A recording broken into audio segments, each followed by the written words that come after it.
Latest iPhone, latest phone.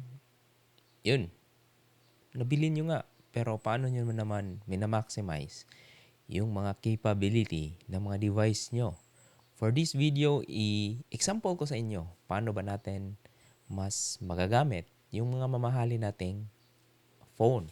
So here, introduce ko lang, I'm using a Oppo Reno 10, a 2-year-old phone. Sa ito, so even though maluma na siya, alam nyo ba yung capability or paano ko siya ginagamit, minamaximize as my personal assistants. Kung napanood nyo yung Iron Man, meron siyang robot, diba? Or meron siyang computer na tinatanungan. Siya si Jarvis. But for this episode, gagamitin ko yung phone ko as my personal assistant. Kung nagta-type pa rin kayo, tumitingin pa rin kayo sa screen, makalumang paraan ng paggamit ng mobile phone. In this video, papakita ko rin sa inyo. Ito lahat, yung personal assistant ko. Ano na siya? Mid-range na phone. Hindi nyo talaga kailangan ng mamahalin or pinaka-high-end. As long as it has a very fast internet connectivity, 5G to connect the network, then you can use this as your personal assistant. Yung keyword lang dito is, Hey Google, what's the weather for today? In Cebu, there will be thunderstorms with a high of 31 and a low of 25. Right now, it's 31 with light thunderstorms. Hey Google, may chance bang umulan mamayang gabi? 20% lang ang tsansa na umulan mamayang gabi sa Cebu City. Hey Google, magbaha ba onyang gabi eh?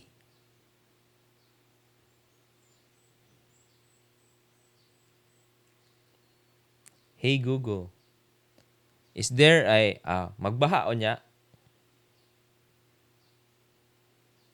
Yes, magma exists. It is the molten or semi-molten rock found beneath the Earth's surface, and it's from which... Okay, so you just need to learn your pronunciation. Kasi ito, yung mobile phone ko is na-profile na yung voice ko. So everything I say, like basta pangunahan ko lang siya ng, Hey Google, can you add 5 p.m. alarm clock today?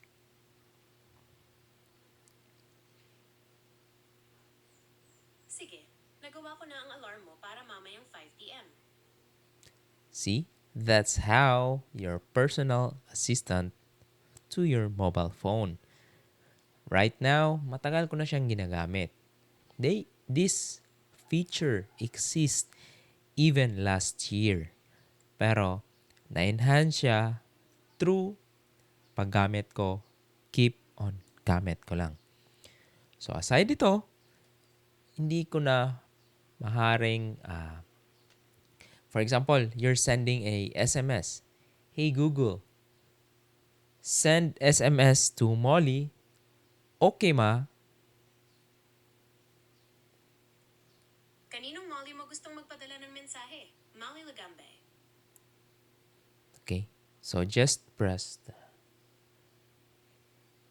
okay. And now, yun. Napadala na. Nagtanong lang siya kanino. And then, magic of your personal assistant. Ang daming capability ng mobile phone natin na hindi natin minamaximize. Kasi, ginagawa natin siyang status. Like, for the iPhone 16, maraming features na kadalasan yung mga owners, hindi talaga nila ginagamit. Sayang naman yung mga binabayaran nyo pag hindi nyo yan gagamitin. Like the LiDAR of the iPhone cameras. Alam nyo ba, yung iPhone camera is kaya niyang mag-create ng 3D tapos actual scale ng photos. Meron tayong app niyan. Kaya kung hindi nyo pa na-subscribe itong channel, isi-share ko sa inyo yung mga latest technology. Hindi tayo kailangang gumastos mga lalaki. All we need to know is to know ano ba talaga yung features and ano ba yung binili natin na mga gadgets para ma-maximize yung gamit.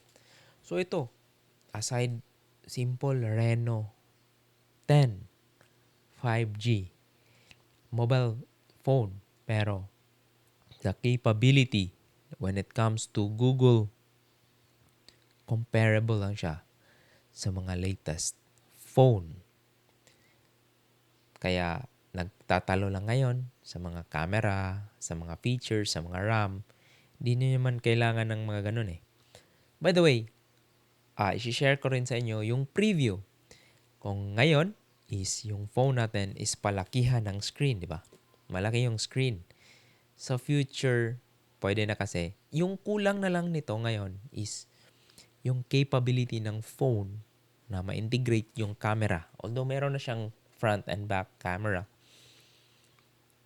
yung 360 siguro. So, sa future, since pwede na tayong mag-usap na lang, gamitin yung boses natin, voice command na siya, then the future mobile phone, hindi na tayo titingin sa screen.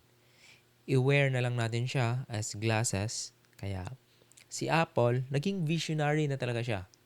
Kung makikita nyo yung Apple glasses, yun yung future. Although malaki lang, kaya walang bumibili. Tapos napakamahal ng ganun, 2,000 USD. So, impractical pa siya sa price range ngayon. Pero when it comes to technology, andun na eh. Pinapakita na ni Apple. So, nakita na natin. Yung future ng phone is hindi na siguro tayo titingin sa screen. So, magiging integrated na siya sa mga contact lens or glasses natin. Kaya, yun na yung kailangan natin. So, kung nasanay pa rin tayo sa palakihan ng screen, ngayon, siguro yung next phone ko kung karoon na tayo ng budget or sponsored is I'm looking for a Honor Magic V3. So, kung meron tayong sponsor dyan, pasilip naman kung pwede tayong makahiram sa Honor Magic V3. Gusto ko lang i-features kung paano ba tatagal yung mga folding na phone. Kasi ngayon, masisira na yung mata natin eh. Mas maganda na talaga yung virtual reality or integrate na. Kung nakikita nyo yung Super Saiyan, yung mga Super Saiyan, yung mga may Geiger counter sila. Pwede kasi yun eh. Yung information is doon na natin mababasa. Tapos yung keyboard is virtual keyboard. So yun yung capability ng mobile phone in the future. Kaya wag kayong sarili pag mobile phone. By the way, lahat ng devices is merong life cycle. So for now, yung life cycle na tinuturo nila is screen plus touch. In the future, we will be moving to voice command and any other features. Like, kung yung phone lang natin is capable na malagay natin sa katawan natin na yung camera niya is kaya na niyang integrate or kung anong makikita natin, yun na rin yung camera. Like, for example, makita mo na i-box mo lang yan. Search for that item. Tapos, search for that item. Napakagaling, di ba? Kaya ganun yung magic ng future ng mobile phone. So, kung ganun siya ka features na niya, so kailangan pa rin niya ang pinaka mabilis na mobile network when it comes to 5G para low latency. Ko-connect pa rin yan sa server. Then, pag after the server, balik. So, by the way, si Hey Google is not, it's already an artificial intelligence, but it is integrated sa cloud. Doon pa rin siya sa cloud. So, kumukonekta pa rin siya ng internet papunta sa cloud to kuha ng data.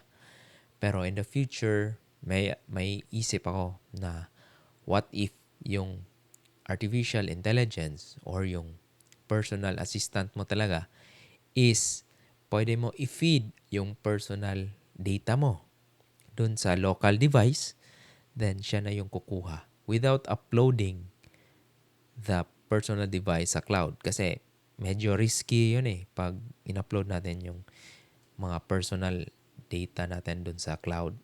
Pwede kasi gamitin ng mga kumpanya na ma-exploit. So, sila yung magmamine dun na, ito pala siya. Yan, ganito pala ang hilig, ganun. Kaya, ingat-ingat when it comes to uploading your personal data sa cloud. Maraming pwedeng mangyari. Okay? So, I hope sa video na to meron kayong natutunan. Huwag kayong mag-alala. Share and subscribe kay Elmer Shocks Tech, where pag-usapan natin yung latest technology na makakatulong sa everyday life. Alright. Yeah.